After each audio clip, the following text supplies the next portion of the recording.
Eigentlich geht es uns in Deutschland doch richtig gut.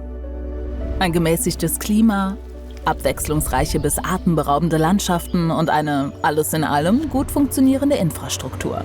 Dass es mit diesem gut funktionieren aber auch ganz schnell vorbei sein kann, das haben wir mit Krisen wie der Corona-Pandemie oder den Extremwetterereignissen der letzten Jahre lernen müssen.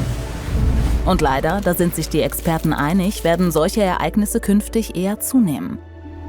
Wie also können wir uns darauf vorbereiten? Wie können Kommunen oder auch Unternehmen solche Krisen besser bewältigen, also resilienter werden? Genau das ist der Gegenstand unserer gemeinsamen Forschung, für die das Projekt Heraklion die Grundlage bildet. Zentrale Fragestellungen sind dabei, welche Faktoren entscheiden über die Resilienz gegenüber Krisensituationen?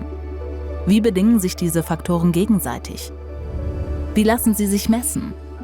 Und was kann man tun, um das Ausmaß der Störungen möglichst gering zu halten, also zum Beispiel Kaskadeneffekte zu begrenzen?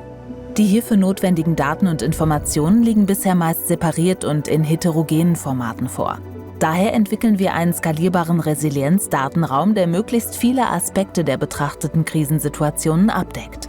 Also zum Beispiel topografische Faktoren, Klima- und Wetterdaten, Verkehrs- und Kommunikationswege, aber auch soziodemografische Attribute wie die Altersstruktur oder den Bildungsstand der Bevölkerung.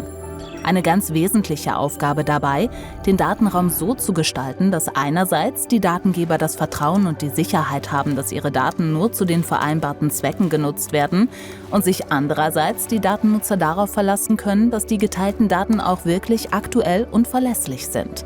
Unter Berücksichtigung internationaler Datenraumstandards schaffen wir so eine technische Infrastruktur, die es erlaubt, die vielfältigen Daten der unterschiedlichen Akteure automatisiert nutzbar zu machen, miteinander in Beziehung zu setzen und somit mögliche Wechselwirkungen zu identifizieren.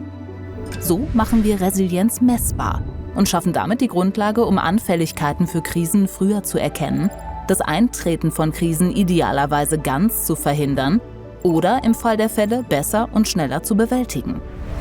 Für Rettungskräfte, Kommunen und Unternehmen. Für eine nachhaltig resiliente und zukunftsfähige Infrastruktur.